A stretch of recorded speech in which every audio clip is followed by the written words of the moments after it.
আসসালামু আলাইকুম প্রিয় বন্ধুরা, welcome back to my new blog. আশা করি আপনারা সকলেই ভালো আছেন। আলহামদুলিল্লাহ আমি অনেক ভালো আছি। তো আমাদের রুমমেট সবাই মিলে আমরা কয়েকদিন থেকে ঘুরতে যাওয়ার প্ল্যান করতেছি, কিন্তু সময় অভাবে যাওয়া হচ্ছে না।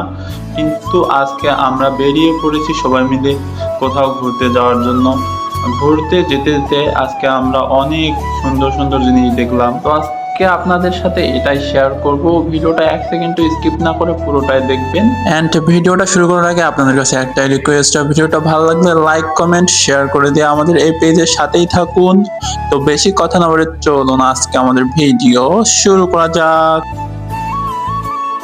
তো বন্ধুরা, আমাদের রুমে সবাই মিলে আমরা বেরিয়ে পড়েছি কর্নেশ পার্কের উদ্দেশ্যে। কর্নেশ পার্ক থেকে সিটি সেন্টারের যে ভিউ, এক কথায় অসাধারণ। ভিডিওটা আপনারা শেষ পর্যন্ত দেখলেই বুঝতে পারবেন। আমাদেরকে মূলত হেঁটে হেঁটেই যেতে হবে। এখান থেকে সিটি সেন্টারের দূরত্বটা একটু বেশি হওয়ার কারণে আমাদেরকে অনেক সময় হাঁটতে হবে। তো হাঁটতে হাঁটতে আমরা চলে এসেছি মার সিটি শোরুমের এখানে। আপনারা দেখতে পাচ্ছেন এখান থেকে বিল্ডিংটার কিরকম লাইটিং, সৌন্দর্য, এক কথায় অসাধারণ, চোখ ধাঁধানো।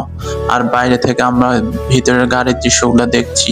তো গাড়িগুলো দেখে মনে হচ্ছিল এমন একটা গাড়ি যদি আমার থাকতো। তো যাই হোক, এগুলো আমাদের সাধ্যের বাইরে, সেই দিকে না যাই। তারপর আমরা এখান থেকে চলে আসি মেট্রো স্টেশনে। মেট্রো স্টেশন কিন্তু মাটির উপর থেকে প্রায় 100-150 মিটার নিচে। আমরা সবাই এখন লিফটে করে নিচে নামতেছি।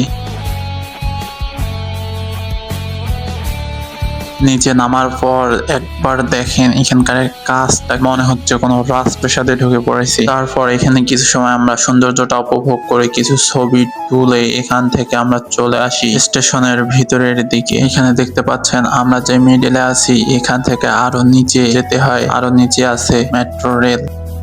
মেট্রো রেলে চড়তে গেলে মেট্রো কার্ড লাগে। তো মেট্রো কার্ড আমাদের কাছে ছিল না। তো এখান থেকে আমরা চলে যাই মেট্রো স্টেশনের বাহিরের দিকে।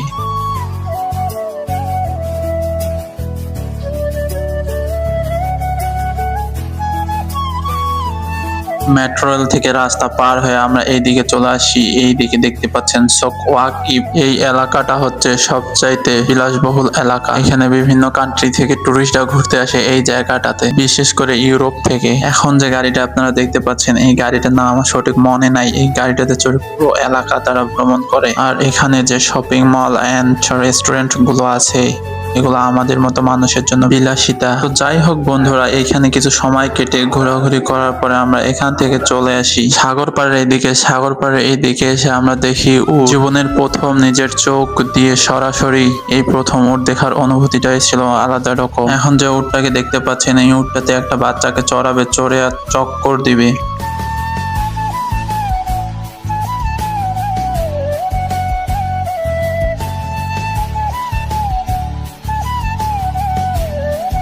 এখানে দেখতে পাচ্ছেন আমাদের রুমমেট, আমি সবাই মিলে এটা উপভোগ করি। তারপর এখানে আমরা কিছুক্ষণ থাকার পরে আমরা চলে আসি কর্নেশ পার্ক, সাগর পাড়ের এই দিকে। ভিউটা জাস্ট ওয়াও, বাট ফোনের ক্যামেরা ওয়াও না হয়। তো বন্ধুরা, আমরা এখন আছি সাগর পাড়ে। সাগর পাড়ে আপনারা দেখতে পাচ্ছেন নৌকাগুলো। এই নৌকাগুলোতে আমরা চড়ে এখানে সাগরে ঘুরে বেড়াতে পারবো, কিন্তু টাকা লাগবে অনেক। তো আমাদের কাছে টাকা নাই, সেজন্য আমরা চড়বো না। এখন যে পানিগুলো আসতেছে দেখতে পাচ্ছেন, এটা হচ্ছে পুরো দোহা শহরের পানি। এগুলো পানিগুলো একেবারে পরিষ্কার হয়ে আবার সাগরে চলে আসে। তো বন্ধুরা, এই ছিল আজকে আমাদের ভিডিওটা যদি ভালো লাগে অবশ্যই লাইক কমেন্ট শেয়ার করে দিবেন। আর আমাদের এই পেজে নতুন হলে অবশ্যই পেজটিকে ফলো দিয়ে রাখবেন, এবং ইউটিউব থেকে দেখলে চ্যানেলটি সাবস্ক্রাইব করে দিবেন। দেখা হবে পরের ব্লগে। আসসালামু আলাইকুম।